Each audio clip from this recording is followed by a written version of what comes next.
Hey everyone, and welcome back to another news alert. My name is Jimmy Boyd, and thank you so much for tuning into Boyd News. Please don't forget to like, comment, and subscribe to the channel for more updates like this. And feel free to support me on Patreon or buy me a coffee. Links are in the description below the video.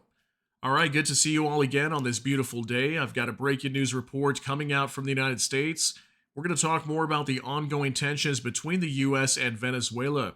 I've got a news story to share with you that further proves we are on the verge of possible US military action with land attacks on Venezuela very soon. Here's that new update on your screen. It says Trump delivers ultimatum to Maduro to flee Venezuela immediately. Donald Trump gave Venezuelan President Nicolás Maduro a startling final warning to flee his country during their long awaited phone call, according to a report as tensions rise. Yeah, I think it was the Miami Herald coming out with this story today. Allegedly, Trump spoke to Maduro just about a week ago, and while they were talking on the phone, they discussed a lot of different details. But one of the major things he mentioned to Maduro was he gave him an ultimatum and said, "Leave the country now with your family. We'll allow you guys to leave safely. If not, what's going to happen next? Are we going to see some U.S. military action over here?" We know there's a huge buildup of U.S. forces off the coast of Venezuela. We also had a report that I shared with you guys last week that Trump allegedly called on all the airlines throughout the world to no longer travel to Venezuela. And right now, still today, we're seeing that a lot of flights are not going over there, and the skies over Venezuela are basically sealed shut. So I'm going to talk to you guys more about this today, show you a report. We're going to go over to a mainstream news article real quick, and then we're also going to go over to X, and I have some independent sources with information over there as well. So let's go ahead and dive right into this. We're going to hop on over here to The Guardian. It says Trump reportedly gave Maduro ultimatum to relinquish power in Venezuela. U.S. President sent a blunt message to his South American counterpart, sources say. This is coming out today on December 1st, 2025. And it says here Donald Trump reportedly gave Nicolás Maduro an ultimatum to relinquish power immediately during their recent call, but Venezuela's authoritarian leader declined, demanding a global amnesty for himself and allies.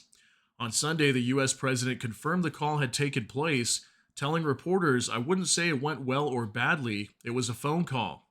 Neither the U.S. nor Venezuelan government have offered further details of the topics discussed during the highly unusual conversation, which is thought to have happened on November 21st. That was just about roughly almost 2 weeks ago. But sources told the Miami Herald the U.S. president had sent a blunt message to his South American counterpart, who is the focus of a 4-month pressure campaign in which Trump has ordered a massive naval deployment off Venezuela's northern coast. This is what he said to him right here. "You can save yourself and those closest to you, but you must leave the country now," Trump reportedly said, offering safe passage for Maduro, his wife, and his son only if he agreed to resign right away. However, Venezuela's president reportedly refused to step down immediately and allegedly made a series of counter demands, including worldwide immunity from prosecution and being allowed to cede political control but keep control of the armed forces. The newspaper said there had been no further direct contact between Trump and Maduro, although Maduro reportedly requested a second call last weekend after Trump declared Venezuela's airspace closed in its entirety. The Maduro government received no response, the Miami Herald claimed, saying the first discussion had been brokered by Brazil, Qatar, and Turkey. Despite the leaked claim that Trump had given Maduro an ultimatum, many observers are skeptical that the U.S. president intends to back those threats up with large-scale military action. Okay, so what do you guys think happened here? It seems like Maduro was offered this amnesty to be able to leave the country with safe passage. Looks like he declined that and said, "No, we're going to stay here." I think he was actually saying he wants to stay in power for like another 3 years or something like that. And then I did see some reports also that apparently Trump was saying they would not allow him to do that. They wanted him to leave Venezuela immediately and step down. But it looks like that's not going to be the case. So I think it's highly likely what's coming next is military action. It says here Maduro and most of his cohorts view the U.S. military threats as a bluff. A source with regular contact with top Venezuela officials told the Wall Street Journal last month. Since his election in 2013, the Venezuelan leader has survived a succession of crises, including Trump's first-term maximum pressure campaign, several rounds of mass protests, a historic economic meltdown, 2018 assassination attempt and apparent defeat in last year's presidential election, which Maduro is widely believed to have lost to the former diplomat Edmundo Gonzalez. On Sunday, the Wall Street Journal urged Trump's administration to continue ramping up the pressure on Venezuela and said it believed deposing Maduro is in the U.S. national interest. Its editorial board said if Maduro refuses to leave and Trump shrinks from acting to depose him, Trump and the credibility of the U.S. will be the losers. Yeah, so imagine if Trump doesn't act on this, moving all those U.S. naval assets and Air Force and somewhere around 15,000 troops to the Caribbean Sea. Imagine if they just walk away from this. That's definitely not going to look good on Trump, so he's going to have to make a decision. It says here, in an attempt to find a peaceful solution, Colombia's president, Gustavo Petro, offered the Colombian city of Cartagena as a possible location for talks between Maduro's regime and Venezuela's opposition. In a letter to the Organization of the Petroleum Exporting Countries that was published by Venezuelan state media on Sunday, Maduro accused the U.S. of seeking to appropriate Venezuela's vast oil reserves, the largest on the planet, through the lethal use of military force. So, yeah, I mean, it seems clear here that what the U.S. wants, or at least what Trump wants, is a regime change. He wants him to step down. And it makes you wonder also, is this the whole idea behind this, to take advantage of Venezuela's vast oil reserves? We know that they're a very oil-rich country, right? So is the U.S. just trying to take advantage of that and take over their oil reserves? It looks highly likely, and we hear a lot of reports coming out on that. So let me know what you think on that article today. Now we're going to jump on over to X. I've got a few other updates for you guys over here before we get you out of here. This one from Natasha Bertrand. Okay, and she is the CNN correspondent covering the Pentagon and national security. It says right here, President Trump will hold a meeting at the White House on Monday evening about next steps on Venezuela. Sources familiar with the matter told CNN as the administration intensifies its pressure campaign on the country.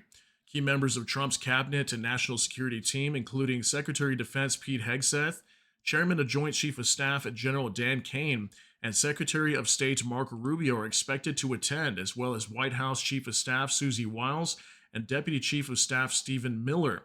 Okay, so yeah, apparently tonight they're supposed to be holding a major national security meeting. Trump's going to be there and some of his top advisors. They'll be discussing what they say is the next steps on Venezuela. So what do you guys think is coming next? Now that we have this ultimatum that was allegedly given over to Maduro, looks like Maduro is not going to want to step down here. Are we going to see the U.S. carry out military action over there? And, I really wonder how much action are we going to see? Are we going to see a short campaign of maybe a few days or a few weeks? And the U.S. has some major plan to remove him from power, or what's going to happen over here? Are we going to see a massive war breaking out where the U.S. gets dragged into something much worse than, let's say, Vietnam, for example? There's been some reports that Maduro is saying that this will be worse than Vietnam for the United States if they were to attack. So let me know what you think about this. What's going to happen here over the next week or two? Now moving on to next, Russia and China have abandoned Venezuela ahead of a possible U.S. operation. At the peak of its confrontation with the United States, Venezuela has effectively lost the support of its main allies. The Wall Street Journal reports that neither Russia nor China nor Iran is prepared to intervene despite years of anti-American rhetoric. The network of Caracas's allies is falling apart. Cuba, Iran, and Nicaragua are too economically weak. Russia's bogged down in the war against Ukraine, and China is focused on its own domestic problems. Moscow and Beijing are trying to build relations with Trump and do not want to spend political capital on Maduro. For now, they're limiting themselves to symbolic support, little more than kind words. Analysts believe that if the United States decides to use force, no one will come to Venezuela's aid. Okay, so yeah, reports coming out that allegedly, Iran, China, Russia are not going to come to help Maduro if they come under attack in Venezuela. So is that going to happen as well? Is Venezuela going to be completely on their own to defend themselves if the U.S. carries out this strike? According to this report today, these nations are not going to be there to back them up. So let me know what you think on that story there. Now, finally, I've got this report here from Matt Kennard.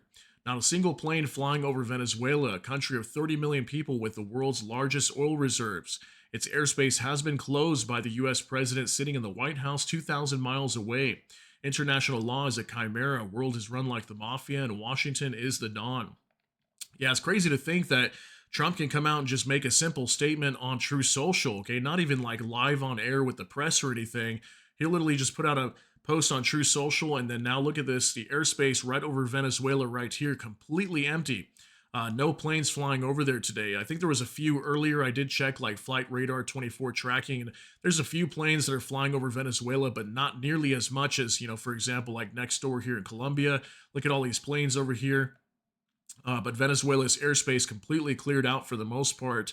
Still today, for how many days now has it been? Like probably 3 or 4 days since Trump announced a closure of the airspace over Venezuela. So that's still possibly indicating something's going to happen over here very soon. As we know, just to the north of Venezuela over here in the Caribbean Sea, lots of naval assets are sitting there waiting for Trump's order to carry out this attack directly onto Venezuela. So you guys let me know what you think is going to happen here. So share your thoughts, concerns, and opinions down in the comment section. That's going to be it for today's update. If you got something out of this, please smash that like button. Also, if you enjoy my content, please consider subscribing down below. Hit the notification bell. That way YouTube can notify you with that. Hope you all have a great day. Everybody take care and God bless. And we'll see you in the next one.